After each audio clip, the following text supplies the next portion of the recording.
الله الرحمن الرحيم وبه نستعين سبحانك لا علم لنا إلا ما علمتنا إنك أنت العليم الحكيم. الحمد لله رب العالمين والصلاة والسلام على سيد المرسلين وعلى آله وصحبه أجمعين ومن تبعهم بإحسان إلى يوم الدين. أعوذ بالله من الشيطان الرجيم. بسم الله الرحمن الرحيم. فإن آمنوا بمثل ما آمنتم به فقد اهتدوا. حاضرین گرامی اور زوم کے ذریعے سے سننے والے سامعین کرام، اپنی بات کا آغاز کروں اس سے پہلے میں الجبیل سعودی عرب کے دعویٰ سینٹر، اس کے کارکنان اور ذمہ داران کا بطور خاص شیخ فضیلت الشیخ مختار احمد مدنی حفظہ اللہ کا شکر گزار ہوں کہ انہوں نے اپنی توجہ اور اہتمام کے ساتھ اس اہم موضوع پر یہ پروگرام منعقد کیا. یہ سلسلہ انہی کے زیر اہتمام جاری ہے جمعیت اہل حدیث مالیگاؤں کے ذریعے سے، اور اس کے لیے پہلے 3 دروس کا معاملہ طے ہوا تھا، 3 ہفتے میں یہ سلسلہ ختم کر دیا جائے، لیکن موضوع کی اہمیت اور اس کے مختلف گوشوں کی ضرورت کے پیش نظر شیخ مختار اور ذمہ داران سینٹر کی طرف سے اس میں توسیع کی گئی اور اسے 6 دروس تک ممتد کر دیا گیا. میں اللہ تبارک و تعالیٰ کے جناب میں دعا گو ہوں کہ اللہ تبارک و تعالیٰ ان کے اخلاص کو، عمل کو قبول فرمائے، ان کی کوششوں کو بابرکت بنائے، انہیں جزائے خیر سے نوازے، اور ان کو، ہم کو، تمام سننے والوں کو یہ درس جو ہے وہ دین اور دنیا کے سلسلے میں مفید اور خیر و برکت کا، اجر و ثواب کا ذریعہ بنائے. آئیے ہم اپنے موضوع کی طرف لوٹتے ہیں. گزشتہ درس میں ہماری گفتگو کا سلسلہ یہ جاری تھا کہ منہج سلف کا خالص اسلام جو جناب محمد رسول اللہ صلی اللہ علیہ وسلم لے کر آئے اور اللہ تعالیٰ نے ہمیں اور آپ کو دیا قیامت تک کے لیے، جسے حجت اور نجات کا ذریعہ بنایا، اس کا منہج سلف سے کیا تعلق ہے؟ اس ضمن میں بعض باتوں کا تذکرہ کیا گیا اور یہ بتایا گیا کہ دین کی بنیاد قرآن اور حدیث ہے. تمام مسلمان گروہ، ان میں جو اہل بدعت ہیں وہ بھی یہ دعویٰ کرتے ہیں کہ ہم سب قرآن و حدیث کو مانتے ہیں، اور ان میں مختلف طریقے، الگ الگ اصول اور ضابطے بن گئے. اب اہل سنت والجماعت یا اہل حق کی پہچان کیا ہے؟ تو انہوں نے گزشتہ ہفتہ ہم نے تھوڑی سی تفصیل یہ جانی کہ قرآن حدیث کو اس طریقے پہ مانا جائے جس طریقے پہ صحابہ کرام نے مانا. ان کی فہم، ان کا ایمان، ان کا عمل بعد والوں کے لیے معیار ہے کہ جو صحابہ نے سمجھا، جو عقیدہ قرآن و حدیث کی روشنی میں اختیار کیا، وہی عقیدہ اختیار کیا جائے.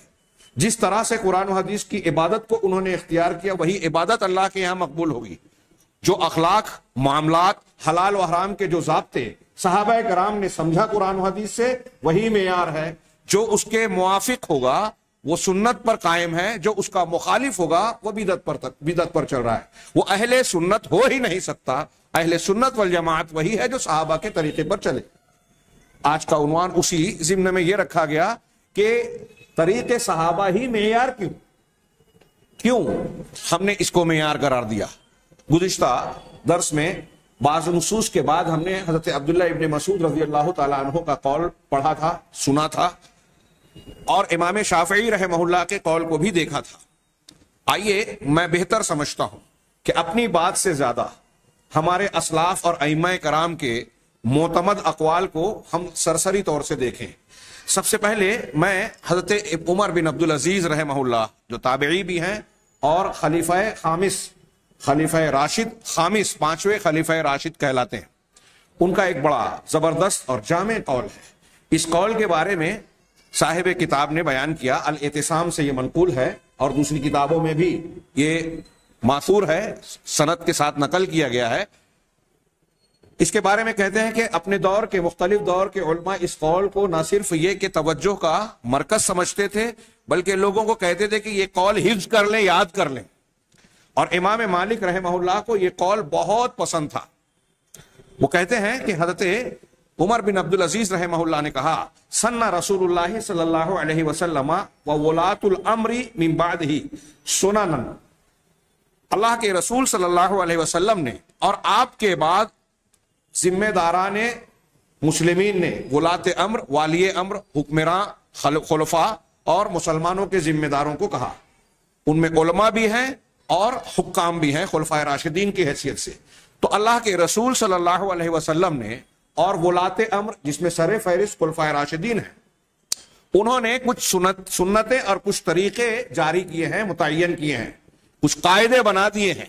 الاخذ بہا تصدیق لکتاب اللہ، حضرت عمر بن عبدالعزیز کہہ رہے ہیں کہ ان سنتوں اور قواعد کو اختیار کرنا اللہ کی کتاب کی تصدیق ہے۔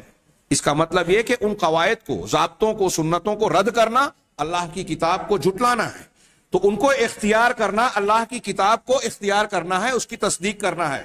واستکمال لطاعت اللہ، اور اللہ کی اطاعت و فرما برداری کی تکمیل کو پہنچنا ہے۔ اگر ہم ان طریقوں کو اختیار کرتے ہیں تو گویا اللہ کی اطاعت و فرما برداری کو بدرجہ تمام پہنچا رہے ہیں۔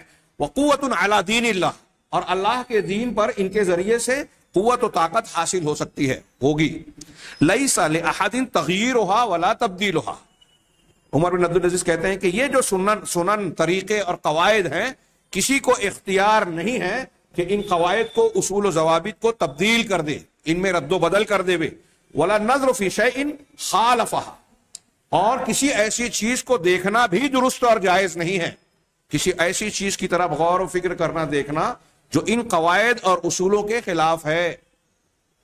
اللہ کے رسول کی اور آپ کے بعد ولاۃ امر کی بنائی ہوئی سنتوں کی مخالفت کرنے والی چیز کو دیکھنا، اس میں غور و فکر کرنا بھی درست نہیں ہے۔ من عمل بها مہتدin، ان سنتوں پر جو عمل کرے گا وہ ہدایت یافتہ ہے۔ ومن انتصر بها منصور، اور جو اس پر مدد پائے گا، یعنی جس کو اس پر عمل کرنے کی توفیق ملے گی، وہ مددگار، وہ مدد کیا ہوا ہے، اللہ تعالیٰ کی جانب سے گویا اس کو توفیق حاصل ہوئی ہے۔ ومن خالفها اتبع غیر سبیل المؤمنین، اور جو ان سنتوں اور طریقوں کی مخالفت کرے گا تو اس نے مومنین کے طریقے کی مخالفت کی۔ یہ اس آیت میں جو پچھلے ہفتے ہم نے سنی تھی، ومن یشاقق الرسول من بعد ما تبین له الهدى ویتبع غیر سبیل المؤمنین، اسی کی طرف اشارہ ہے کہ جو مسلمانوں کے راستے سے ہٹ کر چلے گا تو ہم اسے اسی راستے پر چلائیں گے اور جہنم تک پہنچائیں گے، ہاں، اور بہت برا اثر ہے۔ یہی وہی جملہ کہا کہ جو ان سنتوں کے کو ترک کرے گا، اس کی مخالفت کرے گا، تو وہ مومنین کے، صحابہ کے طریقے سے ہٹا ہوا ہے۔ وَوَاللَّهُ اللَّهُ مَا تَوَلَّى، اور اللہ اس کو اسی راستے پہ، بدعت کے راستے پہ چلائے گا جو اس نے اختیار کیا ہے۔ وَأَصْلَاهُ جَهَنَّمَ وَبِئْسَ الْمَصِيرُ، اور اسے جہنم رسید کر دے گا، اور یہ بہت برا ٹھکانہ ہے۔ یہ حضرت عمر بن عبدالعزیز کا جو سلف میں اہل علم بڑا پسند کرتے تھے کہ بڑا جامع قول ہے، اس میں یہ بیان کیا گیا ہے کہ رسول اللہ صلی اللہ علیہ وسلم کی سنتوں کو اور خلفائے راشدین کی سنتوں کو مضبوطی سے پکڑا جائے۔ اسی طرح امام ابو العالیہ جو بہت سے صحابہ کرام کے شاگرد مشہور تابعی ہیں، وہ کہتے ہیں تعلم الاسلام، اسلام کو سیکھو۔ ہمارے پاس اس کے لیے وقت نہیں ہے، اس میں لوگوں کو اکتاہٹ ہوتی ہے، اپنے شوق کے کاموں کے لیے بڑا وقت ہے لوگوں کے پاس، ہاں، جبکہ یہ قابل ترجیح اور اولین فضیلت والی بات ہے کہ ہم اپنے اوقات کو، زندگی کے لمحات کو اس میں لگائیں کہ اسلام کو سیکھو۔ فَإِذَا تَعَلَّمْتُمُوهُ فَلَا تَرْغَبُوا عَنْهُ، جب تم اسلام کو، اس کی تعلیمات کو سیکھ لو تو اب اس سے منہ نہ موڑو، کتراؤ نہیں۔ وَعَلَيْكُمْ بِالصِّرَاطِ الْمُسْتَقِيمِ، اور یہ یاد رکھو کہ اسلام کے سیکھنے کا مطلب کیا ہے، کہ صحیح راستہ کیا ہے وہ جانو۔ اب تم صراط مستقیم کو مضبوطی سے پکڑ لو، تم پر لازم ہے۔ فَإِنَّهُ الْإِسْلام، کیونکہ صراط مستقیم ہی اسلام ہے، اور داہنے بائنے مڑو مت کہ نام اسلام کا لے رہے ہو، قرآن و حدیث کا لے رہے ہو، اور فلاں مسلک، فلاں فرقہ، فلاں طبقہ، فلاں سلسلہ، اس کو آپ نے اختیار کر لیا، اس سے داہنے بائنے مت مڑو۔ ہاں، وَعَلَيْكُمْ بِسُنَّةِ نَبِيِّكُمْ، اور تم پر اپنے نبی کی سنت لازم ہے۔ وَمَا كَانَ عَلَيْهِ أَصْحَابُهُ، اور وہ چیز لازم ہے جس پر ان کے، آپ کے اصحاب رضوان اللہ علیہم اجمعین تھے، ان کے مسلک کو اختیار کرو۔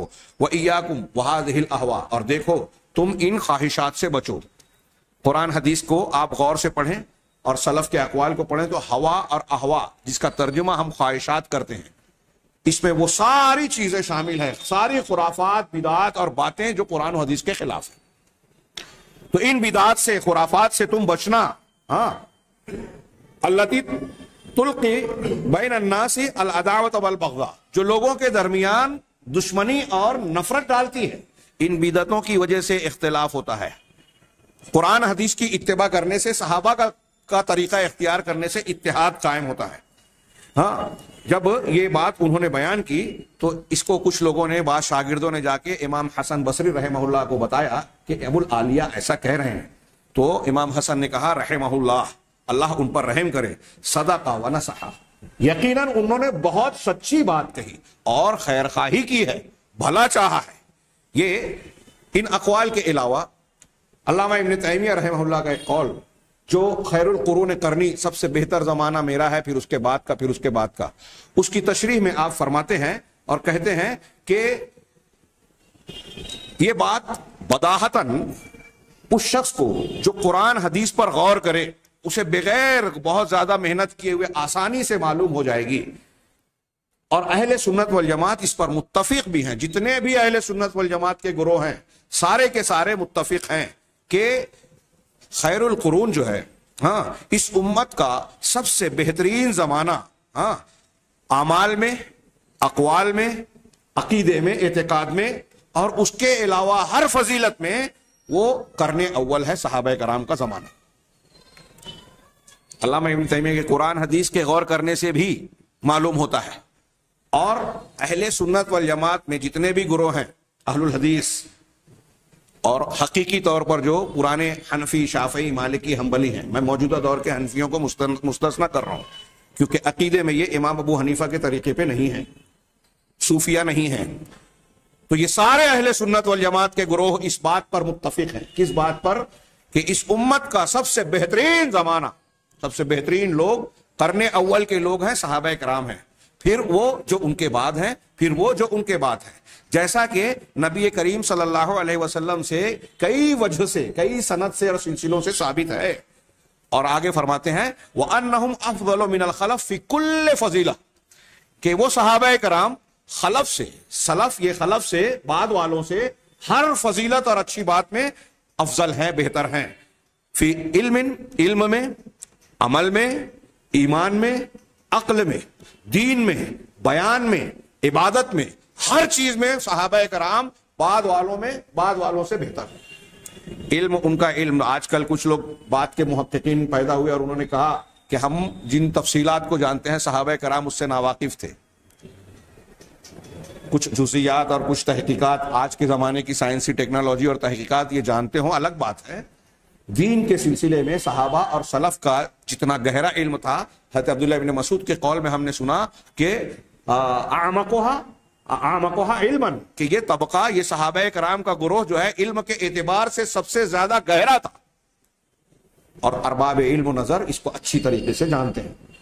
تو علم میں بھی، ایمان میں بھی، ہاں، عقیدے میں، عبادت میں، دین میں، بیان میں، عقل میں، ہر اعتبار سے، جیسا کہ امام شافعی نے کہا کہ وہ ہر معاملے میں ہم سے اوپر ہیں، اور وہ وَأَنَّهُمْ أَوْلَى بِالْبَيَانِ، اور وہ لوگ لکل مشکل، ہر مشکل، جو دین کے سلسلے میں کوئی بھی مشکل مسئلہ درپیش آئے، قرآن کی آیت کے سمجھنے میں، احادیث کے سمجھنے میں، اس مشکل کو بیان کرنے میں صحابہ کرام سب سے زیادہ لائق ہیں۔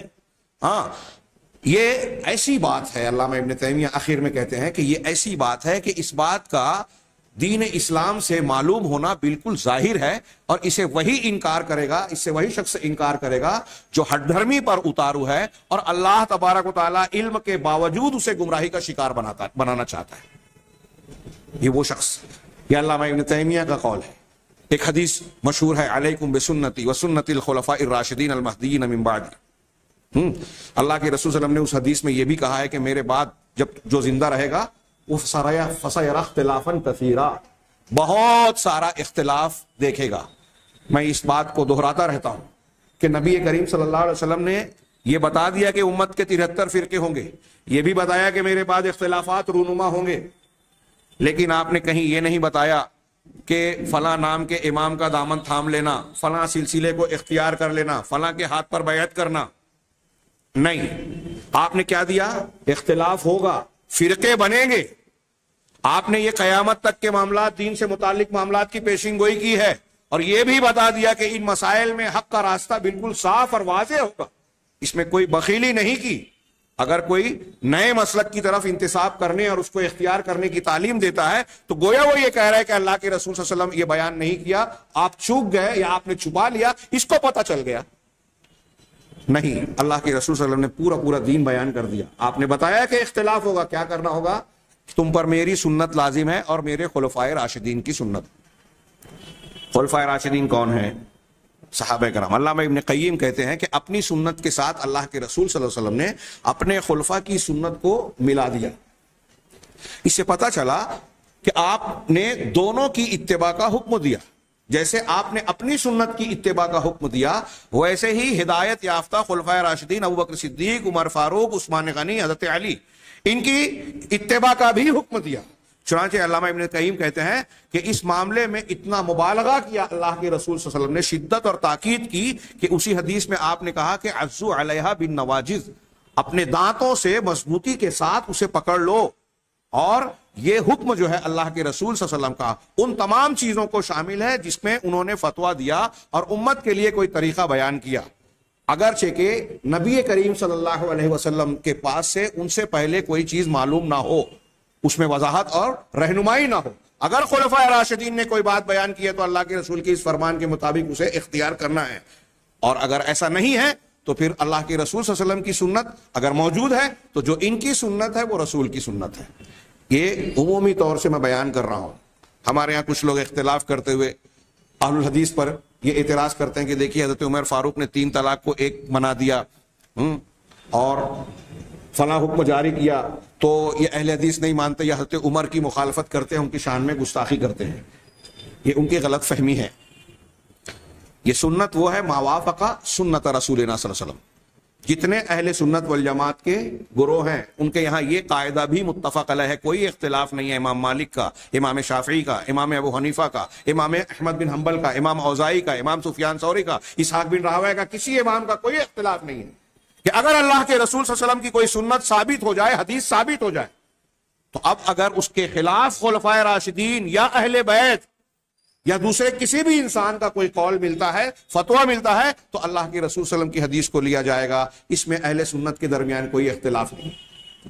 اب اگر حضرت عمر فاروق کا کوئی قول ثابت شدہ حدیث کے موافق نہ ہو تو ہم حضرت عمر رضی اللہ تعالی عنہ کی شان اور مقام و مرتبے کو مانتے ہوئے، ان کی شان میں کوئی گستاخی کسی بھی سطح پر کسی مسلمان کے لیے جائز نہیں ہے، ان کو ان کا مقام مانتے ہوئے اللہ کے رسول صلی اللہ علیہ وسلم کی سنت کو ترجیح دیں گے، ان کے قول کو اختیار حدیث کے مقابلے میں نہیں کریں گے۔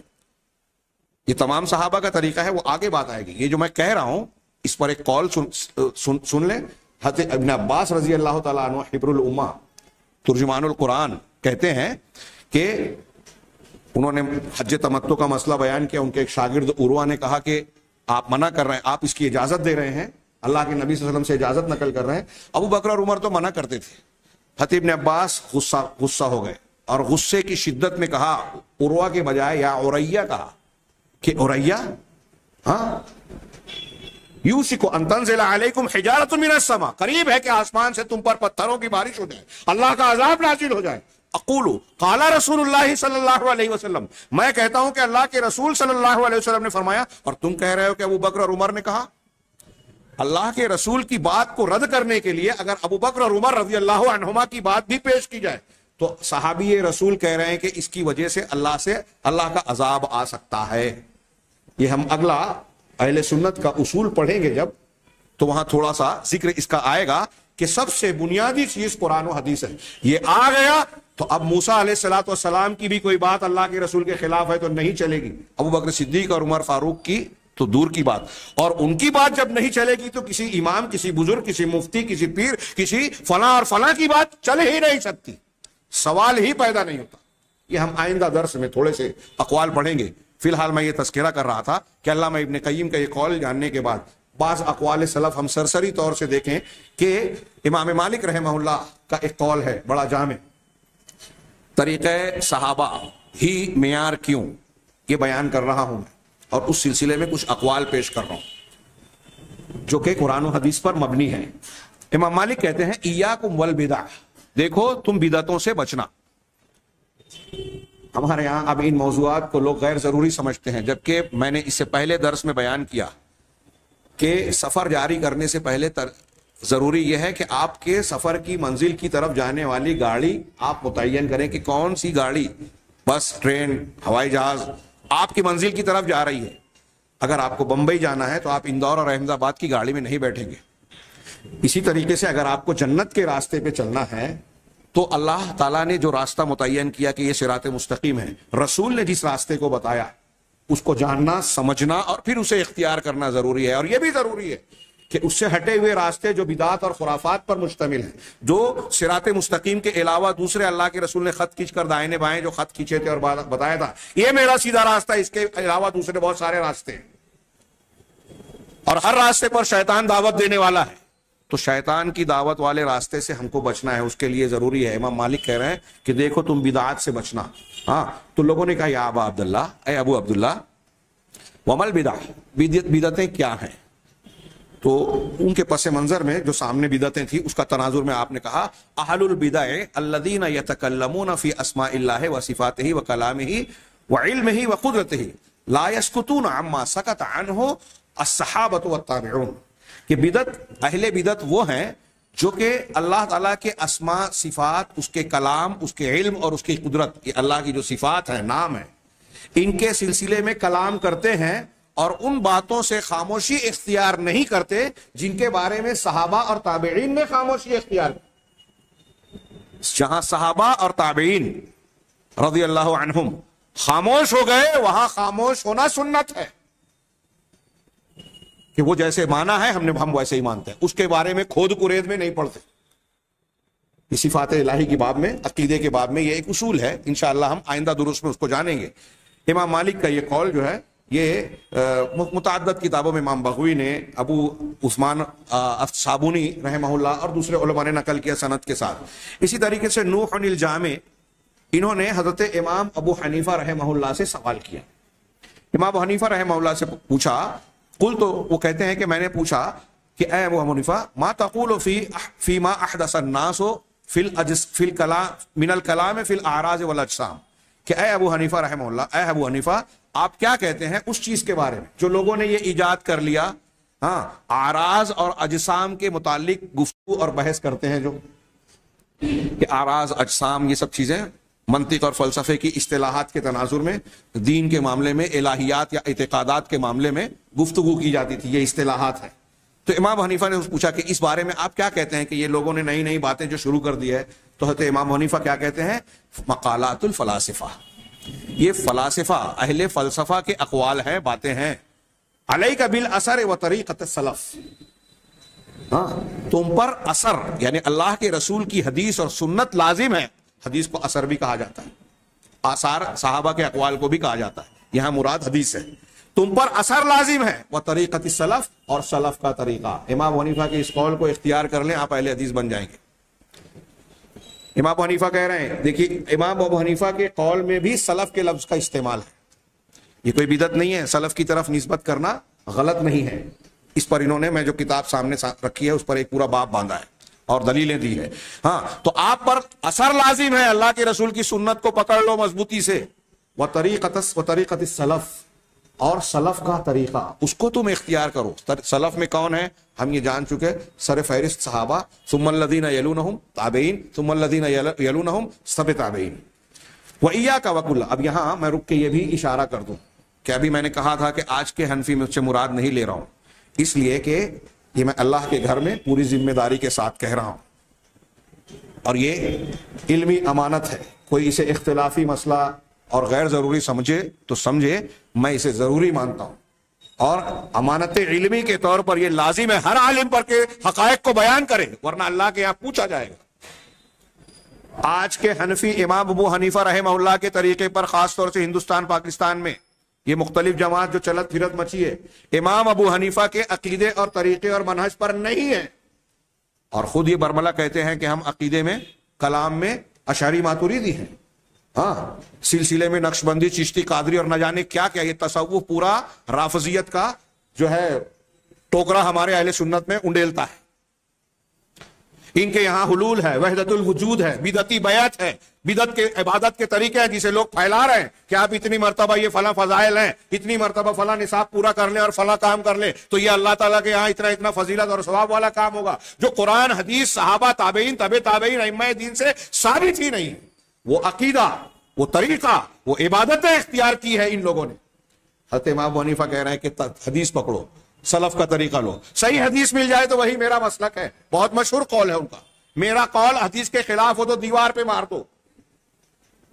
یہ کہہ رہے ہیں کہ تم پر اللہ کے رسول کی حدیث اور سلف کا طریقہ لازم ہے۔ وَإِيَّاكَ وَكُلَّ مُحْدَثَةٍ، اور دیکھو ہر دین میں نئی چیز سے تم بچنا، عقیدے کے معاملے میں، عبادات کے معاملے میں۔ دھوم سے آج ہمارے یہاں ابھی جو مہینہ جاری ہے، ہاں نئے سال کا آغاز ہی ہوتا ہے تو ہمارے ہاں بدعات سے اس کا تعارف ہوتا ہے، تعزیہ اور فلاں اور فلاں، اور یہ جن کی فضیلت ہم پڑھ رہے ہیں انشاءاللہ اتوار کے دن ایک مستقل پروگرام ہے عصمت صحابہ پر، وہاں کچھ تفصیلات ان کے کردار اور ان کے مختلف گوشوں کی آئے گی واقعات کی روشنی میں، جس کا یہاں موقع نہیں ہے۔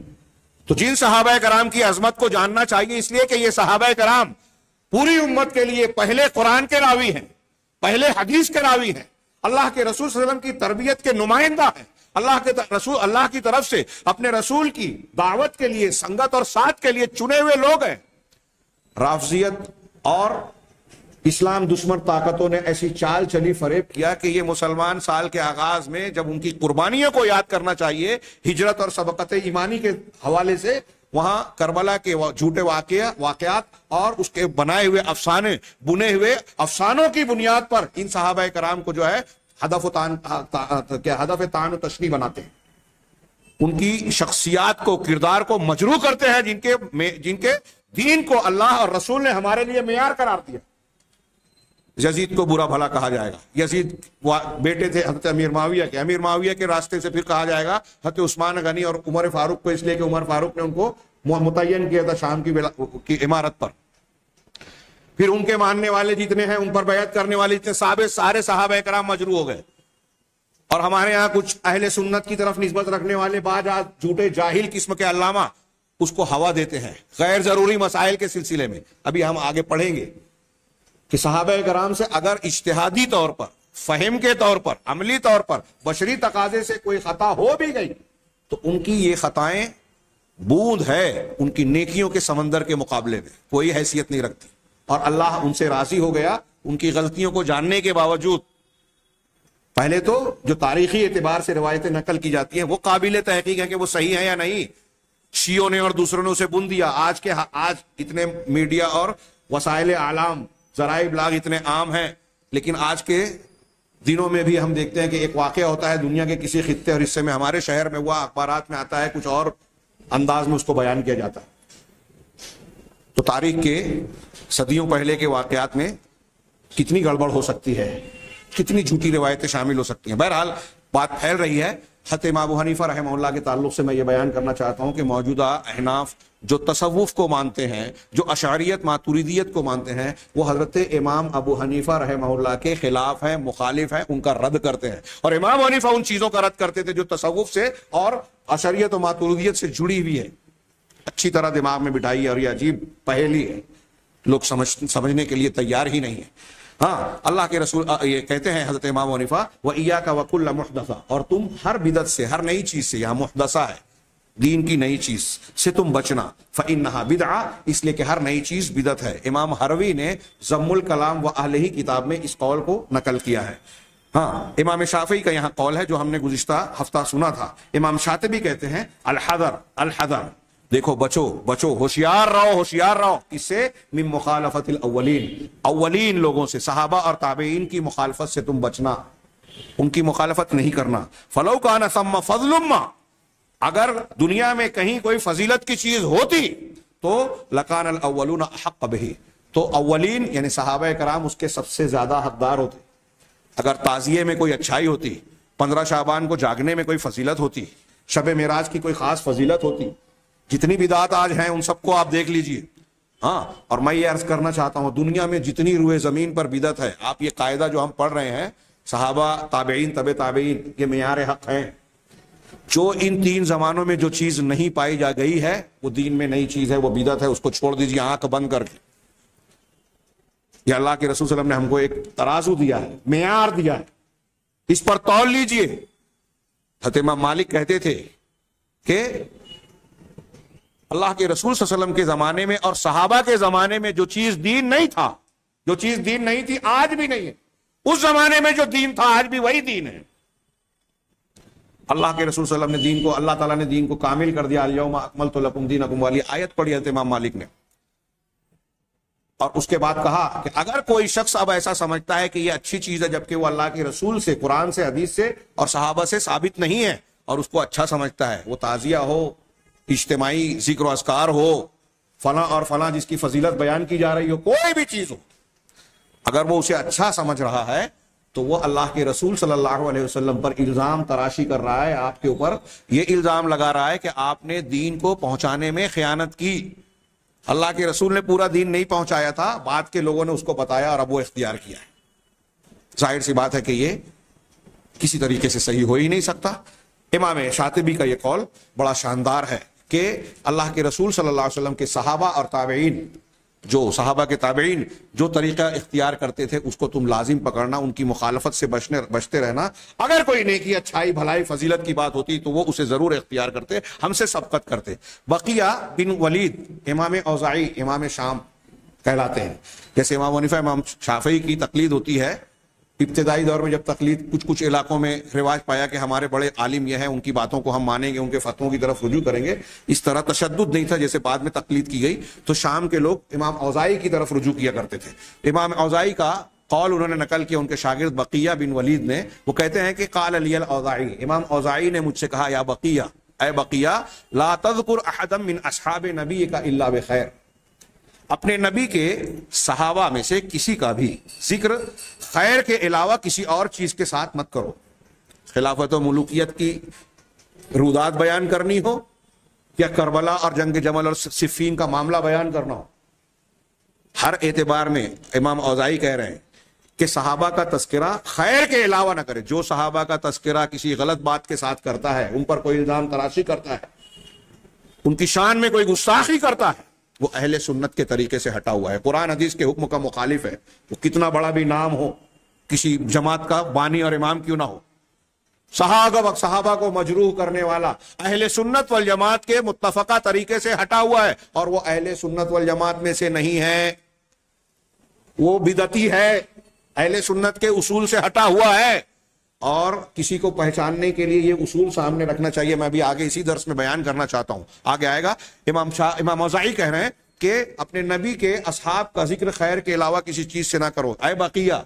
ہاں، امام اوزاعی کہہ رہے ہیں العلم ما جاء عن اصحاب محمد صلی اللہ علیہ وسلم وما لم یجئ عنہم فلیس بعلم، علم وہی ہے جو اللہ محمد صلی اللہ علیہ وسلم کے صحابہ سے مروی ہے، ان سے آیا ہے، اور جو ان سے نہیں آیا وہ علم نہیں۔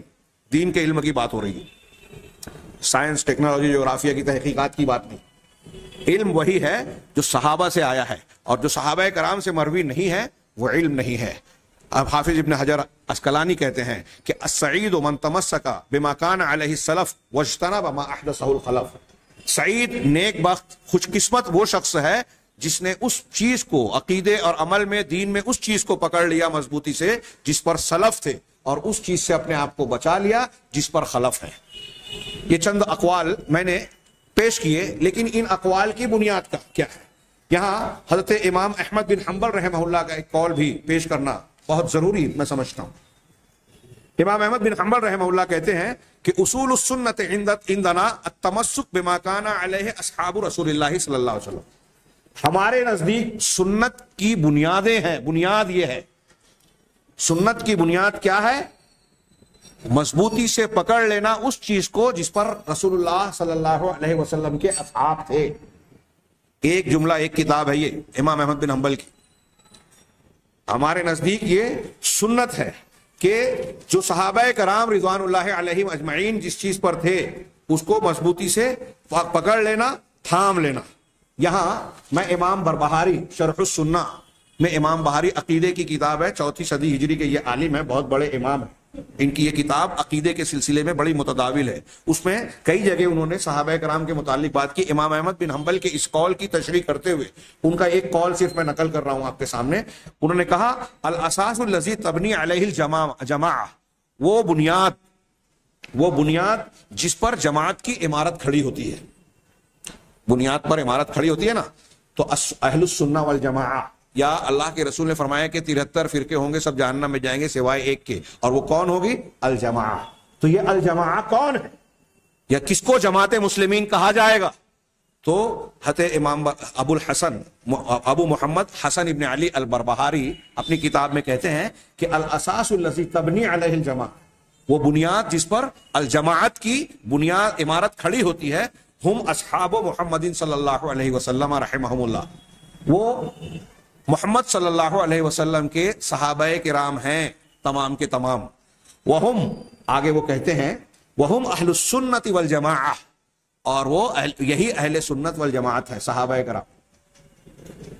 یہ اقوال یاد رکھنے والا ہے، اپنے دماغ میں نقش کر لینے والا ہے. قدم قدم پر آج ہم کو اس کی ضرورت ہے. بہت سارے مسلمان کہلانے والے ان اصولوں اور بنیادوں کو چھوڑ کر گمراہیوں کا شکار ہے، بدعت خرافات میں پڑے ہوئے. تو وہی لوگ اہل السنہ والجماعت ہیں. آگے وہ کہتے ہیں فَمَن لَمْ يَأْخُذْ عَنْهُمْ فَقَدْ ضَلَّ وَابْتَدَعَ، اور جو شخص دین کو صحابہ کرام سے نہ لیوے تو وہ شخص گمراہ ہے، گمراہی کا شکار ہے اور بدعتی ہے. ضَلَّ وَابْتَدَعَ، گمراہ ہو گیا اور بدعت میں پڑ گیا. وَكُلُّ بِدْعَةٍ ضَلَالَةٍ، اور ہر بدعت گمراہی ہے. وَالضَّلَالَةُ وَأَهْلُهَا فِي النَّارِ، اور گمراہی اور اس کے ماننے والے سب کے سب جہنم میں ہیں. امام بربہاری نے کہا طبیعت تو دل تو چاہتا ہے کہ اس کی تشریح کی جائے لیکن وقت اجازت نہیں دیتا. یہاں ایک سوال کہ اللہ کے نبی صلی اللہ علیہ وسلم یا صحابہ کرام اور تابعین کی یہ جو باتیں پڑھی یا ہم نے جو اقوال پڑھے، امام مالک، امام احمد، امام ابو حنیفہ، امام شافعی، امام اوزاعی، عمر بن عبدالعزیز رحمہم اللہ اور دیگر سلف، یہ چند میں نے سمندر میں سے چند قطرات پیش کیے. یہ کیوں کہہ رہے ہیں کہ دین کا طریقہ وہی اللہ کے یہاں قابل قبول ہے، وہی صحیح ہے، وہی صراط مستقیم ہے جو صحابہ کا طریقہ تھا؟ یہ معیار کیوں ہے؟ اس کی پہلی بات تو یہ کہ اللہ تبارک و تعالیٰ نے اس کا حکم دیا ہے. آج کچھ لوگ کہتے ہیں نا کہ میں نے اس سے پہلے بھی ذکر کیا، قرآن ماننے کے لیے کیا حدیثوں کا ماننا ضروری ہے؟ ہاں ضروری ہے. کیوں؟ اس لیے کہ قرآن کہتا ہے. اور قرآن حدیث کو کیسے مانا جائے؟ جیسے صحابہ نے عہد اول کے مسلمانوں نے مانا، نبی کریم صلی اللہ علیہ وسلم کے شاگردوں نے جانا، سمجھا، عمل کیا. یہ بائنڈنگ اور یہ پابندی قرآن حدیث کی متعین کی ہوئی ہے. قرآن حدیث کی چند دلیلیں اس سے پہلے ہم سن چکے ہیں، ایک دو دلیل اور بھی دیکھیں. جیسے میں نے آج کے خطبے کے درس کے آغاز میں سورہ بقرہ کی آیت کا ایک ٹکڑا پڑھا. اللہ تبارک و تعالیٰ نے ارشاد فرمایا فَإِنْ آمَنُوا بِمِثْلِ مَا آمَنْتُمْ بِهِ فَقَدِ اهْتَدَوْا. اگر یہ بے ایمان لوگ یہود، نصارہ، مشرکین، کفار سب اس میں مراد ہو سکتے ہیں، سیاق و سباق میں جو بھی ہو، میں عموم کا معنی کر رہا ہوں. ہاں، کہ اگر وہ لوگ ایسے ہی ایمان لے آئیں جیسے تم ایمان لائیں. اللہ تعالیٰ قرآن میں کہہ رہا ہے، جس وقت قرآن نازل ہو رہا ہے جناب محمد رسول اللہ صلی اللہ علیہ وسلم پر، غور کیجئے آیت پر. اللہ کے رسول سے اللہ کہہ رہا ہے، ہاں کن لوگوں سے کہہ رہا ہے؟ اس وقت کے مسلمانوں سے. جیسے تم لوگ ایمان لائے ویسے اگر دوسرے لوگ بھی ایمان لے آئیں فقد اہتدوا، تو وہ سب ہدایت یاب ہو جائیں گے، سب ہدایت پر ہو جائیں گے. قرآن کی یہ آیت کہہ رہی ہے کہ صحابہ کرام جن سے اللہ کہہ رہا ہے کہ جیسے تم ایمان لائے ویسے دوسروں کو ایمان لانا ہے. اس کا مطلب قرآن نے صحابہ کے ایمان کو معیار بنایا ہمارے آپ کے لیے، پوری دنیا کے لیے. یہ کسی ایرے غیر نتھو خیرے کا قول نہیں ہے، ہاں کسی بزرگ کا نہیں. اللہ تبارک و تعالیٰ رب العالمین اپنی کتاب ہدایت میں یہ معیار ہم کو دے رہا ہے.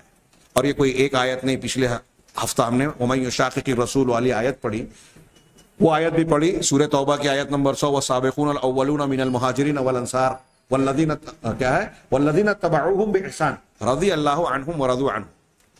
اللہ ان سے راضی ہوا، اس میں یہ داخل ہے کہ اللہ ان کے ایمان سے راضی ہے، ان کے عقیدے سے راضی ہے، ان کی عبادت کو پسند کرتا ہے اللہ تعالیٰ، ان کے کردار کو پسند کرتا ہے، حلال و حرام میں جو ان کا طریقہ ہے اس کو پسند کرتا ہے. اگر کوئی چیز ایسی ہوتی ان کی جو اللہ تعالیٰ کے لیے قابل قبول نہیں ہوتی تو اللہ ان سے راضی نہیں ہوتا. ایسے 20 دلیلیں پیش کی جا سکتی ہیں یہاں ایک دو حدیث بھی پیش کر دیں، خیر الناس کرنی اور دوسری حدیثیں تو سنی۔ اللہ کے رسول صلی اللہ علیہ وسلم نے مشہور حدیث میں سنن وغیرہ میں جو حسن بھی اور صحت کے درجے کو پہنچی ہوئی اسانید سے مروی ہے کہ نجات پانے والے گروہ کو بہت سارے فرقے امت میں ہوں گے۔ نجات پانے والے گروہ کی صفت اللہ کے رسول صلی اللہ علیہ وسلم نے کیا بیان کی؟ آپ نے بیان کی ہیا ما انا علیہ واصحابی، یہ وہ گروہ ہوگا جو اس دین مسلک منہج پر ہوں گے جس پر میں اور میرے صحابہ کرام ہیں۔ یہ معیار بنا دیا اللہ کے رسول صلی اللہ علیہ وسلم نے کہ آج کے دن میرے صحابہ جس طریقے مسلک اور منہج کو اختیار کیے ہیں، اسی منہج کو اختیار کرنے والا گروہ جنت میں جائے گا، نجات پائے گا۔ ان گروہوں میں حق پر قائم رہنے والا گروہ کہلائے گا۔ کتنی صاف بات ہے۔ اللہ کے رسول نے یہ نہیں کہا کہ 100 سال کے بعد ایک امام پیدا ہوں گے، 200 سال کے بعد ایک سلسلہ چشتیہ، قادریہ، نقشبندیہ پیدا ہوگا، ان سے جڑنا پڑے گا، فلاں امام کی طرف نسبت کرنی پڑے گی، بلکہ آپ نے کہا کہ میرا طریقہ اور میرے صحابہ کرام کا طریقہ۔ اور صحابہ کرام کے تعلق سے اللہ تبارک و تعالیٰ نے دنیا ہی کی بات نہیں کہی، بلکہ اللہ تبارک و تعالیٰ نے قرآن مجید میں ارشاد فرمایا کہ اللہ تعالیٰ قیامت کے دن بھی ان کو جو ہے رسوائی اور ذلت سے بچائے گا اور ان کو اعلیٰ مقام، کیا ہے، لا نخزی ہے یومئذ، کہ اس دن، سورہ تحریم کی آیت ہے کہ اس دن ہم نبی کو اور ان کے ساتھ ایمان لانے والوں کو رسوا نہیں کریں گے۔ تو نہ نبی رسوا ہوں گے، نہ ان کے ساتھ ایمان لانے والے صحابہ۔ اب کوئی یہ کہتا ہے کہ اللہ کے رسول کی وفات کے بعد صحابہ میں خرابیاں پیدا ہو گئی، تو وہ اس ارشاد پر غور کر لے کہ اللہ تعالیٰ قیامت کے دن کا بھی ان کے وعدہ کر رہا ہے کہ ان کو رسوا نہیں کرے گا۔ یہ حدیثیں چند ہیں، ایک حدیث صرف اور ملاحظہ فرمائیں۔ اللہ کے نبی صلی اللہ علیہ وسلم کا ارشاد ہے جو صحیح مسلم کی روایت ہے۔ آپ نے فرمایا النجوم امانۃ للسماء، ستارے، آسمان کے ستارے یہ آسمان کے لیے محافظ ہے، نگراں ہے۔ ستارے قائم ہیں تو آسمان بھی قائم ہے۔ فَإِذَا ذَهَبَتِ النُّجُومُ، جب یہ ستارے چلے جائیں گے، قیامت واقع ہوگی، یہ ٹوٹ پھوٹ کا بکھراؤ کا شکار ہو جائیں گے۔ وَإِذَا النُّجُومُ کیا ہے، طُمِسَتْ، تو أَتَى السَّمَاءَ مَا تُوعَدُ، یہ ستارے جب چلے جائیں گے تو آسمان پر وہ چیز آ جائے گی جس کا وعدہ کیا گیا ہے۔ آسمان پھٹ جائے گا، ختم ہو جائے گا۔ تو ستاروں کا وجود آسمان کے وجود کے لیے محافظ ہے۔ وَأَنَا أَمَانَةٌ لِأَصْحَابِي، اور میں، اللہ کے رسول صلی اللہ علیہ وسلم فرما رہے ہیں، صحیح مسلم کی حدیث ہے، میں اپنے صحابہ کے لیے امین ہوں، محافظ ہوں۔ فَإِذَا ذَهَبْتُ أَتَى أَصْحَابِي مَا يُوعَدُونَ، جب میں چلا جاؤں گا دنیا سے، تو میرے صحابہ کے پاس وہ چیزیں آئے گی جس کا ان سے وعدہ کیا گیا ہے۔ آپس میں کچھ اختلاف پیدا ہوں گے، کچھ نئے لوگ پیدا ہوں گے، مخالفین پیدا ہوں گے، فتنے اٹھیں گے، تو صحابہ پر ان فتنوں کی رکاوٹ میرے وجود سے ہے۔ اب میں چلا گیا تو یہ فتنے آئیں گے۔ وَأَصْحَابِي أَمَانَةٌ لِأُمَّتِي، اور میرے صحابہ میری امت کے لیے محافظ ہے، امن ہے، امن کا ذریعہ ہے۔ فَإِذَا ذَهَبَ أَصْحَابِي، جب میرے صحابہ دنیا سے چلے جائیں گے، أَتَى أُمَّتِي مَا يُوعَدُونَ، تو میری امت پر وہ فتنے، وہ پریشانیاں، وہ خرابیاں پیدا ہو جائیں گی جس کا ان سے وعدہ کیا گیا ہے، اور پھر قیامت تک مختلف فتنوں کا سلسلہ جاری رہے گا۔ یہ صحیح مسلم کی حدیث ہے۔ علامہ ابن قیم کہتے ہیں کہ اللہ کے رسول صلی اللہ علیہ وسلم نے اپنے صحابہ کی نسبت ان کے بعد والوں کی ایسی نسبت کی ہے جیسے اپنی نسبت اپنے صحابہ کرام سے، اور ایسی نسبت جیسی ستاروں کی آسمان سے۔ اور یہ بات معلوم ہے کہ تشبیہ جو ہے وہ امت کو یہاں ہدایت کے سلسلے میں تشبیہ دی جا رہی ہے کہ میں میں امین ہوں، محافظ ہوں، مطلب جب تک میں ہوں تو فتنے نہیں آئیں گے، ہدایت پر قائم رہیں گے۔ صحابہ جب تک موجود ہیں فتنے رکے ہوئے رہیں گے، اور ان کے عدم وجود سے فتنہ، اس کا مطلب یہ ہے کہ صحابہ تابعین کے پاس جو ہے صحیح دین، صحیح علم اور صراط مستقیم موجود ہے۔ بدعتیں، خرافات اور وہ چیزیں جو دین کے سلسلے میں دین کے نام پر داخل ہونے والی تھی بعد میں، وہ صحابہ تابعین میں نہیں موجود تھی۔ چنانچہ آگے یہ کہتے ہیں کہ صحابہ کرام کو جو ہے ستاروں سے نسبت تشبیہ دینے میں بڑا نفیس فائدہ بیان کیا بعض علماء نے، اور وہ یہ ہے کہ اللہ تعالیٰ نے قرآن مجید میں ستاروں کا 3 فائدہ بیان کیا۔ کیا؟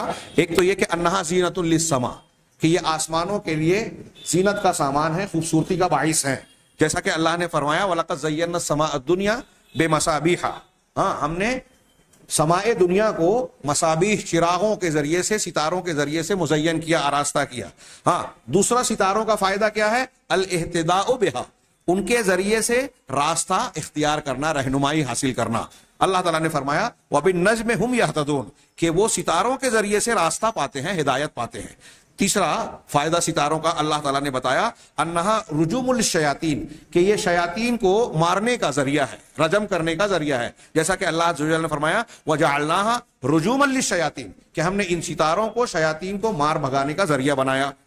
اب یہ تین صفتیں یا فائدے ستاروں کے قرآن نے بیان کیا ہے، اور صحابہ کرام کو ستارہ کہا گیا۔ تو اب یہ تین فائدہ ان میں کیسے آتا ہے کہ صحابہ کرام اس امت کے لیے، اپنے نبی کے بعد اس امت کے لیے زینت اور خوبصورتی کا سامان ہے۔ دنیا کے غیر مسلم مستشرقین کو بھی اس بات کا اعتراف ہے، محمد رسول اللہ صلی اللہ علیہ وسلم کا معجزہ مانتے ہیں کہ اللہ کے رسول صلی اللہ علیہ وسلم کی زیر تربیت جس نسل نے بود و باش پائی، نشو نما پائی، دنیا کی تاریخ انسانی میں کوئی ایک زمانے میں اتنے عظیم شخصیات کبھی پیدا نہیں ہوئی۔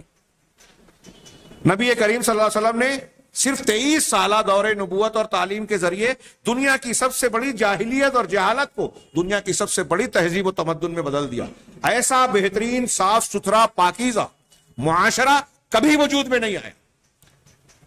ایک مستشرق کے الفاظ ہیں، عظیم شخصیت کے لیے وہ لوگ ہیرو کا لفظ استعمال کرتے ہیں جو ٹھیک نہیں معلوم ہوتا، لیکن ان کے الفاظ نقل کروں کہ محمد صلی اللہ علیہ وسلم ہیروز کی نرسری تھے، جو آپ کے یہاں، آپ کے پاس آیا، آپ کی تربیت میں رہا، وہ ہیرو بن گئے، یعنی عظیم شخصیت بن گئے۔ اور دنیا میں اتنے ذہین، فتین، مختلف فنون اور مختلف اعتبار سے اعلیٰ ترین مقام کو فضیلت میں پہنچے ہوئے شخصیات کبھی ایسے ایک زمانے میں کبھی اکٹھا نہیں ہوئی جتنی رسول اللہ صلی اللہ علیہ وسلم کے صحابہ کرام کی شکل میں ایک زمانے میں اکٹھا تھے۔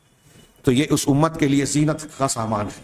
ہاں، اور صحابہ کرام جو ہے حق کی معرفت کے سلسلے میں ان کے ذریعے سے ہدایت پائی جاتی ہے۔ کون سا عقیدہ صحیح ہے، کون سا طریقہ سنت ہے، کون سا بدعت ہے، کس بات کو قبول کرنا چاہیے، کس کو رد کرنا چاہیے، یہ صحابہ کرام کو دیکھ کر آپ اور ہم پتہ لگا سکتے ہیں۔ یعنی جیسے ستارے کے ذریعے سے اللہ نے بتایا کہ اس کا فائدہ ہے کہ راستہ اور سمت، آج بھی جو ہے جہاز کا سفر کرنے والے اس کے ذریعے سے سمت معلوم کرتے ہیں، کھیت اور کھلیان میں رہنے والے اس کے ذریعے سے وقت اور سمت معلوم کرتے ہیں۔ ایسے ہی ان صحابہ کرام کے ذریعے سے صحیح دین اور باطل دین کا فرق معلوم ہوتا ہے، سنت اور بدعت کا فرق جانا جا سکتا ہے۔ اسی طریقے سے یہ صحابہ کرام انسانوں میں سے جو اہل کفر ہیں، اہل بدعت ہیں اور نئی نئی چیزیں پیدا کرنے والے ہیں امت کے اندر، ان کے لیے صحابہ کرام رجم کا کام کرتے ہیں۔ صحابہ کے اقوال سے، ان کے اعمال سے، ان کے طریقے سے ہم جس طرح آسمان کے ستارے شیاطین کو مار بھگاتے ہیں، ایسے ان اہل بدعات اور خرافات کو صحابہ کے طریقے اور ان کے مسلک سے مار بھگایا جا سکتا ہے۔ چنانچہ کتنی بدعات ہیں جن کو صحابہ نے جڑ سے اکھاڑ کر پھینک دیا، کتنے باطل پرست ہیں جن کو انہوں نے خاک آلود کر دیا۔ اللہ تعالیٰ ان سے راضی ہو اور ان کو رضی اللہ عنہم ورضوا عنہ، اللہ تعالیٰ ان سے راضی ہو۔ امام ابو مسلم الخولانی کہتے ہیں کہ علماء کی مثال زمین میں ایسے ہی ہے جیسے آسمان میں ستاروں کی، کہ جب وہ ستارے ظاہر ہوتے ہیں تو لوگوں کو راستہ ملتا ہے، ہدایت ملتی ہے، اور جب وہ گم ہو جاتا ہے، گھپ اندھورا چھا جاتا ہے، تو لوگ حیران ہو جاتے ہیں، راستہ سمجھ میں نہیں آتا۔ میں یہاں یمن کے ایک عالم دین کی کتاب سے ایک بات پیش کرنا چاہتا ہوں کہ اللہ کے رسول صلی اللہ علیہ وسلم یا ہم نے سلف کا منہج جو اختیار کیا، یہ جن کی کتاب ہے، ان کا انشاءاللہ ان سے متعلق کچھ باتیں، ان کی باتیں کتاب کے حوالے سے آئندہ دروس میں پیش کی جائے گی۔ یہ پہلے اخوان المسلمین کے عالم تھے، انہوں نے اس سے توبہ کی، نکل کر سلفی منہج اہل الحدیث کا طریقہ اختیار کیا۔ ایسے لاکھوں لوگ ہیں دنیا کے اندر اہل بدعت اور اخوانیت کو اور ان کو چھوڑ کے۔ میں آئندہ درس میں، ایک درس کے بعد والے میں، جب اخوانیت سے متعلق گفتگو ہوگی تو ذکر کروں گا۔ انہوں نے اپنی اسی کتاب میں یہ بات کہی کہ ہم صحابہ کا منہج اختیار کرتے ہیں اور سلفی منہج کہتے ہیں، اپنے آپ کو سلفی کہتے ہیں، تو کیوں اس کو اختیار کرتے ہیں، کیوں اس کو اختیار کرنا ضروری ہے؟ تو ان کا ہی ایک جملہ یہ ہے جو میں نے گزشتہ درس میں بھی استعمال کیا تھا کہ صحابہ کا منہج اور نبی کا منہج معصوم ہے، اس کے اندر کوئی خطا، کوئی ملاوٹ، کوئی خرابی کا سوال ہی پیدا نہیں ہوتا۔ وہ اس دنیا سے گزرے تو صاف ستھرا منہج تھا اور اللہ ان سے راضی تھا، اور اللہ نے کہا ہے کہ ویسا ایمان اگر تم لے آؤ جیسا صحابہ کرام نے اختیار کیا تو تم ہدایت یاب ہو جاؤ گے. اللہ کہہ رہا ہے کہ ان کے ایمان کو ان کو ہدایت کہا. لہذا اب کچھ وجوہ انہوں نے بڑے پیارے بیان کیے ہیں. انہوں نے کہا کہ صحابہ کرام کیا، جیسے ہمارا آج کا عنوان ہے کہ طریقہ صحابہ ہی معیار کیوں اسی کو ہم سمجھیں گے، تو اس کی وجہ بیان کر رہے ہیں. قرآن حدیث کی دلیلیں دی، سلف کے اقوال کی دلیلیں دی، کہ کچھ عقلی طور سے آپ اور ہم بھی غور کریں. ہاں اس کو اس طرح، جو ان کا آخری نقطہ ہے میں اس کو پہلے بیان کروں. یہ آخری میں کہتے ہیں کہ دیکھیے کہ جتنے بھی دنیا میں طوائف اور گروہ پائے جاتے ہیں، مسلک کے لوگ پائے جاتے ہیں، جتنے فرقے اور جتنی جماعتیں ہیں، وہ سب کے سب یہ جو دعویٰ کرتے ہیں کہ ہم قرآن حدیث کو ماننے والے ہیں. بہت غور سے سنیے گا، ذہن نشین کیجیے گا. بڑی پیاری بات کہی ہے انہوں نے، میں نقل کر رہا ہوں صرف. انہوں نے کہا کہ جتنے بھی فرقے اور جماعتیں دنیا میں روئے زمین پر ہیں اور قرآن و حدیث کی طرف اپنی نسبت کرتی ہیں، بولتی ہیں کہ ہم قرآن حدیث کو ماننے والے ہیں، آپ ان پر غور کریں تو وہ قرآن و حدیث کو کیسے مانتے ہیں. قرآن حدیث کو کیسے مانتے ہیں؟ اگرچہ اہل سنت والجماعت ہی کہلانے والے شافعی، مالکی، حنبلی بھی ہیں، حنفی بھی ہیں، لیکن آپ سوچئے کہ ایک حنفی کہتا ہے کہ میں قرآن حدیث کو ہی مانتا ہوں. کیسے مانتا ہے وہ؟ امام و حنیفہ یا حنفی مسلک سی جو تشریحات قرآن و حدیث کی ہے اس کو مانتا ہے. شافعی امام شافعی کی طرف نسبت کی ہوئی تشریحات کی بنیاد پر قرآن حدیث کو مانتا ہے. یعنی قرآن حدیث کو جیسے امام شافعی نے مانا سمجھائے ہم اس کو مانیں گے. مالکی کہتا ہے جیسے امام مالک نے سمجھائے ہم اس کو مانیں گے. یہی بات حنبلی کہے گا، حالانکہ حنبلیوں کے یہاں قرآن حدیث کی اتباع کا دوسروں کے مقابلے میں زیادہ توسع اور جذبہ پایا جاتا ہے، جیسا کہ آج ہم سعودی عرب کے بہت سارے حنبلیوں کو دیکھتے ہیں. اسی طریقے سے جہمیہ ایک گروہ گزرا، وہ جہم ابن صفوان اور جعد ابن درہم کی طرف نسبت رکھتے ہیں، یعنی وہ دین مانتے ہیں قرآن حدیث کو ویسے جیسے جہم ابن صفوان اور جعد بن درہم نے مانا. اسی طرح اشعریہ یہ کتاب و سنت کو اپنے مسلک امام ابو الحسن اشعری کی طرف جو نسبت رکھنے والے علماء ہیں، بزرگان اور امامان ہیں، ان کی فہم کی بنیاد پر مسلک اور عقیدہ اختیار کرتے ہیں. معتزلہ اپنے بانی مذہب کے لوگوں کی فہم کی بنیاد پر مانتے ہیں. اس کو اور تھوڑا قریب کر لیجئے، آج صوفیوں میں جو نقشبندی ہے وہ نقشبندیہ مشائخ کے اقوال کو دین سمجھتا ہے کہ یہ قرآن حدیث کی تشریح کر رہے ہیں. اب ان کے یہاں تو یہ بھی ہے کہ قرآن حدیث کی ضرورت نہیں ہے، یہاں قال نہیں ہے، حال ہے. یہ تو سب سے بڑا کفر اور گمراہی یہیں سے شروع ہو جاتی ہے کہ آپ پیر کے ہاتھ میں ایسے رہو جیسے مردہ غسل دینے والے کے ہاتھ، اور قال چھوڑ دو، حال دیکھو. ہمارے پیر صاحب نے آنکھ بند کر کے کشف کیا تو فلاں اور فلاں سے حدیث سنی، اس کی ضرورت نہیں ہے، نبی کی ضرورت نہیں ہے. نعوذ باللہ، یہ کفر کی بات ہے. لیکن یہ کون سا دین مان رہے ہیں؟ جو ان کے مشائخ پیر صاحب بتا رہے ہیں. نقشبندیہ مشائخ کی، چشتی، قادری، سہروردی، رفاعی، اپنے اپنے سلسلے کے. اور قریب آئیں تو اب ہمارے یہاں اخوان المسلمین ہیں، تو وہ دین کی کون سی تشریح کو مان رہے ہیں؟ جو شیخ حسن البنا یا سید قطب یا ان کے بعد کے جو محمد سرور یا سرور ہیں، ان کی تشریحات کو دین مان رہے ہیں. ہندوستان کے وہی جماعت ابو العلا المودودی صاحب کی جو دین کی تشریح ہے، فہم ہے، وہ قرآن کو شعوری مطالعے کا جب حکم دیتے ہیں تو صرف تفہیم القرآن پڑھنے کے لیے کہتے ہیں. صحابہ، تابعین، طلبہ تابعین، ان کی فہم کنارے، امت مسلمہ میں قرآن و حدیث کو سمجھائے ان کے نزدیک ابو العلا مودودی صاحب نے. چاہے وہ کتنی بھی بڑی لغزش کھائے ہوں، سلف سے کتنی بھی مخالفت کرتے ہوں، تو ایک جماعت اسلامی سے نسبت رکھنے والا اپنی جماعت کے بانی کی فہم کو قرآن و حدیث کی فہم کر منحصر کرتا ہے، انحصار کرتا ہے کہ انہوں نے صحیح سمجھا. تبلیغی جماعت کی طرف نسبت رکھنے والا مولانا الیاس صاحب، مولانا زکریا صاحب رحمہم اللہ، سب پر اللہ کا رحم ہو، ان کی غلطیوں کو اللہ سب کو معاف کرے، لیکن انہوں نے جیسا قرآن حدیث کو سمجھایا یا جس شعبے کو سمجھانے کی کوشش کی، چاہے اس میں خطائیں، غلطیاں، بدعت و خرافات ہی کیوں نہ ہو، یہ کہتے ہیں کہ ہم وہی مانیں گے جو ہمارے مولوی صاحب نے بتایا، مولانا الیاس صاحب نے اور فلاں نے اور فلاں.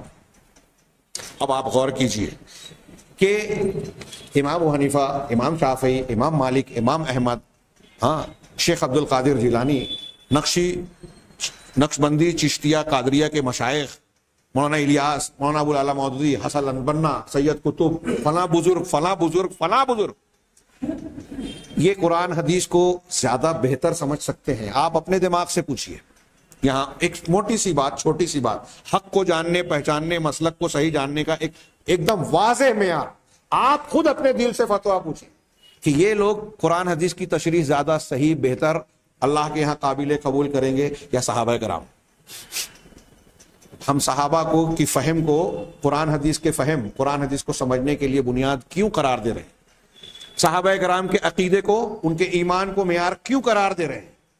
ان کے حلال حرام اور دین کی تشریحات، اخلاق و آداب کو کیوں دین کی بنیاد اور صحت کا معیار قرار دے رہے ہیں؟ اس کی جو بنیادیں ہم نے پڑھی عقلی طور سے غور کریں تو ظاہر سی بات ہے کہ صحابہ کرام یہ جو انہوں نے صاحب یمن کے عالم دین نے بیان کیا، اس لیے کہ انہوں نے لأنہم عاصروا التشریع، شریعت جب بنائی جا رہی تھی، قرآن کا جب نزول ہو رہا تھا، اس کے زمانے میں وہ صحابہ موجود تھے، اس لیے صحابہ کی تشریح زیادہ اہم، اولا اور زیادہ حقدار ہے کہ مانا جائے، زیادہ صحت کے اور صحیح ہونے کے لائق ہے۔ اور یہ اسی کے ماحول میں انہوں نے زندگی گزاری۔ چنانچہ قرآن کے نازل ہونے کے کیا موقع، کیا حالات اور کیا پس منظر تھے، وہ سب سے بہتر طریقے سے صحابہ جانتے تھے۔ اللہ کے رسول صلی اللہ علیہ وسلم نے کب کون سی بات ارشاد فرمائی، آپ کی بات کا مقصود مطلوب کیا تھا، کون سے حالات میں، کون سے واقعات میں اور کیسے پس منظر میں آپ نے بیان کیا، اس کا سب سے بہترین ادراک اور علم، معرفت صحابہ کرام کو تھی، بعد والوں کو نہیں ہو سکتی۔ کتنا بھی بڑا انسان ہو، ہوا میں اڑے، پانی پہ چلے، عشاء کے وضو سے فجر اور فجر کے وضو سے عشاء پوری زندگی پڑھتا رہے، اس کو یہ فضیلت نہیں مل سکتی جو صحابہ کو حاصل ہوئی، وہ مقام حاصل نہیں ہو سکتا۔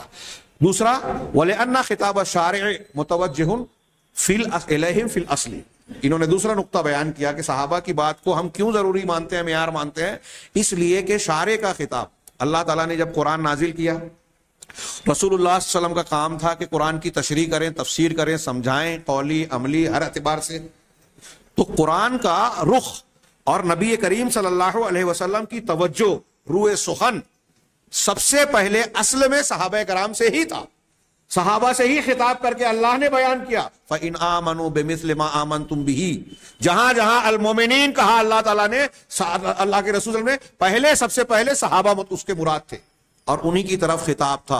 وَهُمُ الْمُرَادُونَ بِهِ قَبْلَ غَيْرِهِمْ، اور کسی دوسرے کو مراد لینے سے پہلے مومنین اور اہل اسلام یا ایھا الذین آمنوا کے خطاب میں سب سے پہلے صحابہ کرام مراد تھے۔ تو اللہ کا اور رسول اللہ صلی اللہ علیہ وسلم کا دین کے سلسلے میں جو بھی خطاب تھا، اس کا رخ دوسروں سے پہلے صحابہ کرام سے تھا۔ تیسری بات کہ ان کی بات معیار کیوں، انہی کے قول کیوں لیوے قرآن و حدیث کی تشریح میں، اس لیے کہ وہ اہل الفصاحت والبیان، وہ فصاحت اور بیان والے تھے، ہاں، اور وحی جو ہے صحابہ کرام کی زبان میں نازل ہوئی۔ آج کل کے جاہل علامہ، میں جاہل علامہ کہتا ہوں، اپنے آپ کو علامہ سمجھتے ہیں لیکن حقیقت میں جاہل ہیں۔ ابھی پاکستان کا وہ غامدی ہو، اس سے پہلے پرویز تھا، اور بہت سارے منکرین حدیث پیدا ہوئے، اور آج ہمارے بیچ میں بھی کچھ لوگ ہیں جو قرآن کو اپنی عقل سے، عربی زبان سے اور شعراء کے کلام سے، عرب کے شعراء کے کلام سے، کیوں بہت سارے جو اعتراض، ایک طرف کہتے ہیں کہ قرآن کافی ہے، تو پھر آپ کی تشریح کی ضرورت کیوں ہے؟ اگر قرآن کافی ہے، اللہ کے رسول کی حدیث کی ضرورت نہیں، آپ کی تشریح کی ضرورت ہے۔ جو کام رسول اللہ صلی اللہ علیہ وسلم کو جس گدی اور منصب سے آپ ہٹا رہے ہیں، اپنے آپ کو وہاں بٹھا رہے ہیں کہ رسول کو یہ حق نہیں ہے کہ قرآن کا معنی مطلب تفسیر بیان کرے، آپ کو حق ہے، حدیثیں محفوظ نہیں ہے یہ کہتے ہیں۔ عرب کے شعراء کا کلام محفوظ ہے، عربی لغت ڈکشنری محفوظ ہے، جبکہ ڈکشنری عرب کے کلام لغت میں بھی بڑا اختلاف ہے، یہ لوگ پکڑ ہی نہیں کرتے، دھیان ہی نہیں دیتے، ایک لفظ کے کئی معنی اور معنی میں بھی اختلاف، بلکہ تلفظ، پروننسیشن میں بھی اختلاف عربی زبان کے اعتبار سے، وہ ایک مستقل موضوع ہے، کبھی اس پر گفتگو کی جائے گی۔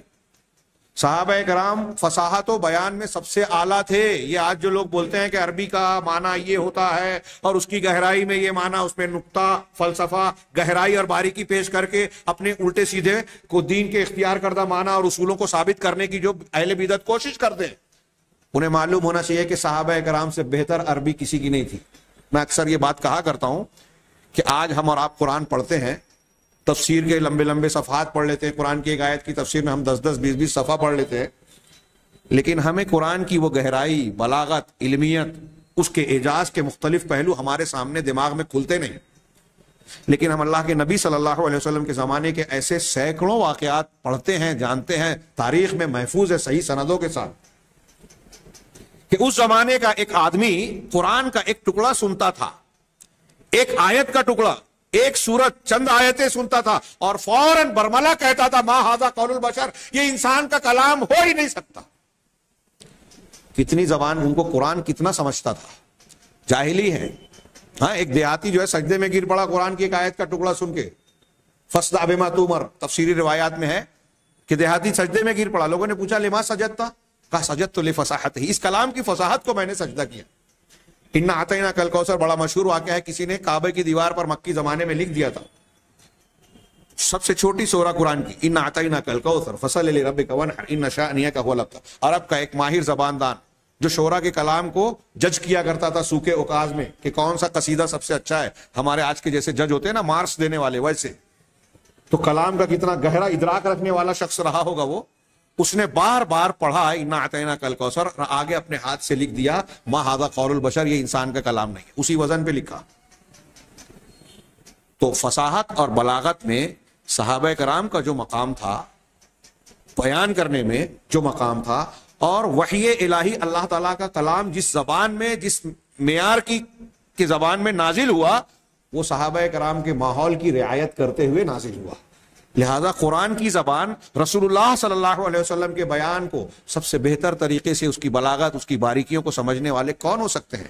فلاں امام، فلاں بزرگ، فلاں علامہ، فلاں جماعت کے بانی، تفہیم اور تدبر کو بیان کرنے والے؟ نہیں، ان کی کوئی حیثیت نہیں ہے صحابہ کرام کے سامنے. تو علم اور زبان کے اعتبار سے وہ سب سے اعلیٰ درجے پر فائز تھے. فصاحت و بلاغت پہ وقت نہیں ہے اس لیے میں اور واقعات نہیں سناتا. والرسول بین اظہرہم، اتنا ہی نہیں کہ زبان و بیان تو انہی کا تھا، انہی کی طرف خطاب تھا اللہ کا، اور رسول اللہ صلی اللہ علیہ وسلم بھی ان کے بیچ، ان کے سامنے موجود تھے. یوضح لہم ما اشکل علیہم، زبان کے اعلیٰ معیار پر فائز ہونے کے باوجود کبھی اگر ان کو کوئی چیز سمجھ میں نہیں آتی، اشکال ہوتا، سمجھنے میں خطا کا امکان ہوتا، تو نبی کریم صلی اللہ علیہ وسلم اس کی وضاحت کر دیتے. ایسی کتنی مثالیں پیش کی جا سکتی ہے کہ اللہ تعالیٰ نے کہا کہ جن لوگوں نے ایمان لایا اور ایمان کے ساتھ ظلم کی آمیزش کی ان کے لیے امن ہے اور یہی ہدایت یافتہ ہے. صحابہ نے کہا ہم میں سے کون ہے جو ظلم نہیں کرتا؟ چھوٹا بڑا ظلم تو ہو ہی جاتا ہے. اللہ کے رسول نے کہا یہاں ظلم سے مراد شرک ہے. میں ایک مثال دے رہا ہوں جلدی کے مارے، آیتیں میں نے نہیں پڑھی، ایسی بہت ساری جگہ ضرورت پڑی صحابہ کرام کو اللہ کے رسول کی تشریح کی. تو یہ منکرین حدیث سوچے کہ آپ کو ہم کو ضرورت نہیں ہے اللہ کے رسول کی شرح کی، تفسیر کی. بہرحال تو جو قرآن نازل ہوا اس کی زبان صحابہ کرام سب سے بہتر طریقے سے جانتے تھے، وہ اہل فصاحت و بیان تھے. قرآن انہی کی زبان میں، انہی کے ماحول میں نازل ہوا. چوتھا نقطہ انہوں نے بیان کیا کہ صحابہ کو معیار کیوں مانتے ہیں، ان کی فہم کو، ان کے طریقے کو، ان کے دین کو، اس لیے کہ کتاب و سنت کی نصوص، بہت ساری نصوص ان کی فضیلت اور ان کے قدر و منزلت اور ان کے اعلیٰ مقام پر دلالت کرتی ہیں. ابھی ہم نے چند کو سنا کہ اللہ ان سے راضی ہوا، وہ اللہ سے راضی ہوئے. مہاجرین و انصار کا یہ مقام ہے. اگر تم ایمان لے آؤ ویسے جیسے صحابہ لائے تو تم ہدایت والے ہو جاؤ گے. جو مومنین کی مخالفت کرے گا، صحابہ کی مخالفت کرے گا، وہ جہنم رسید ہوگا. یہ صحابہ کے فضائل کو بیان کرنے والی قرآن کی بہت ساری آیتیں اور اللہ کے رسول صلی اللہ علیہ وسلم کی بہت ساری احادیث، عظمت صحابہ میں ہم ان کو کچھ واقعات کو سنیں گے. تو ان کی فضیلت اور اعلیٰ مقام کو بیان کرتی ہے یہ نصوص کتاب و سنت، جو کہ تواتر کو کے درجے کو پہنچی ہوئی ہے. مجھے بعض اقوال یاد آ رہے ہیں، میں صرف اشارہ کروں. امام ابو زرع رازی کا بھی ایک قول ہے اور ایک دوسرے امام کا بھی، ان کے ملا کر اپنے الفاظ میں نقل کر رہا ہوں. امام ابو زرع رازی کہتے ہیں کہ اگر تم کسی ایسے شخص کو دیکھو جو صحابہ کرام کو برا کہہ رہا ہے، ان پر طعن و تشنیع کر رہا ہے، ان پر الزام تراشی کر رہا ہے، تو تم اس سے دور رہو اور جان جاؤ کہ وہ اہل سنت میں سے نہیں ہیں. بہت غور سے سنیں. ایسے کتنے لوگ ہیں آج ہمارے درمیان، ہمارے نوجوان جو ہیں دھوکہ کھا کے کہ ان کے فالوور اتنے ہیں، اتنے لوگ لائک کرتے ہیں، فلاں انجینئر ہے، فلاں بزرگ ہے، فلاں صاحب ہے، اتنے فالوور ہیں، ٹی وی چینل پہ آتے ہیں، تو اب ان کو خوب پڑھنے سننے لگے اور ان سے متاثر ہو گئے. یہ ہمارے سلف کہہ رہے ہیں کہ اہل بدعت سے دور رہنا، اور دیکھو کہ صحابہ کرام کو اگر کوئی برا کہہ رہا ہے تو تم اس سے بچنا، کیونکہ وہ بدعتی ہے اور وہ یہ چاہتا ہے کہ تمہارے دین کی بنیاد کھود دے وے، توڑ دے وے. امام ابو زرع کہتے ہیں اس لیے کہ صحابہ ہی ہیں جنہوں نے قرآن کو ہم تک نقل کیا، حدیثوں کو نقل کیا، وہ دین کے پہلے راوی ہیں. اگر آپ صحابہ کرام کو حذف کر دیجئے تو ہمارا دین ختم ہو جاتا ہے، دین بچتا ہی نہیں ہے. صحابہ کرام کی روایت اور ان کے دین پر ہمارے قرآن حدیث کی بنیاد کھڑی ہوئی ہے. صحابہ کو مجروح کر دے، دین ختم. تو یہاں چوتھا نقطہ انہوں نے جو بیان کیا کہ اللہ تعالیٰ نے قرآن میں اور اللہ کے رسول نے اپنی احادیث میں ان کی فضیلتیں، مرتبے، مقام کو بیان کیا. اس لیے، اور جو مقام اور مرتبہ صحابہ کا ہے بعد والوں کا نہیں ہے، کسی امام کا نہیں ہے. دنیا کا کوئی بڑے سے بڑا ولی ہو جائے، کسی صحابی کے نقش پا کو نہیں پا سکتا، ان کے درجے کو نہیں پہنچ سکتا. یہ متفق علیہ مسئلہ ہے اہل سنت والجماعت میں.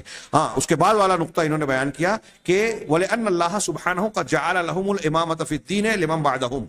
اور اس لیے بھی صحابہ کو معیار ماننا ضروری ہے کہ اللہ تعالیٰ نے دین کے سلسلے میں بعد والوں کے لیے ان کو امامت کا درجہ دیا ہے کہ صحابہ کرام تمہارے لیے معیار ہیں، ان کی پیروی کرو. وَأَثْنَى عَلَيْهِمْ، اور ان کے صحابہ پر تعریف کی اور ان کی پیروی کرنے والوں کی بھی تعریف کی. رضی اللہ عنہم ورضوا عنہ. ہاں، کہ والذین اتبعوہم بإحسان، وہ لوگ جو احسان کے ساتھ سابقون الاولون کی اتباع کرتے ہیں. اللہ تعالیٰ نے ان کی تعریف کی اور ان کی مدح و ستائش کی. وَعَلَىٰ مَن تَبِعَهُمْ، ان کی بھی تعریف کی اور ان کی اتباع کرنے والوں کی بھی. وَسَلَكَ سَبِيلَهُمْ، اور صحابہ کرام کے راستے پر جو چلنے والا ہے ان کی بھی تعریف کی. یعنی اللہ تعالیٰ ہم کو اور آپ کو یہ کہہ رہا ہے کہ وہی راستہ اختیار کرو جو صحابہ کا تھا، سابقون الاولون کا تھا. وَإِنَّمَا نَالَ التَّابِعُ الْفَضْلَ لِفَضْلِ الْمَتْبُوعِ. اب یہاں ہم کو اور آپ کو اگر کوئی فضیلت ملے گی، بڑی پیاری بات کہی انہوں نے، ہم کو اور آپ کو اگر اللہ کے یہاں قبولیت ملے گی، فضیلت ملے گی، تو ان کی پیروی کر کے متبوع کو جو فضیلت ہم کو اور آپ کو حاصل ہوگی، تابع کو جو فضیلت حاصل ہوگی، وہ متبوع کی وجہ سے ہوگی، یعنی ان کی فضیلت کی وجہ سے کہ ان کے طریقے پر ہم اور آپ چلیں. یہاں کوئی نئی چیز ایجاد کر کے آپ اللہ کے یہاں مقبول نہیں ہو سکتے. پرانا طریقہ، صحابہ کا طریقہ اختیار کرنا ہوگا. اور ایک آخری ایک نقطہ اور بیان کیا، وَلِأَنَّهُمْ نَاجُونَ مِنَ الضَّلَالِ. اس لیے بھی صحابہ کا دین ایمان معیار ہے کہ وہ گمراہی اور ضلالت سے جو ہے نجات پانے والے ہیں.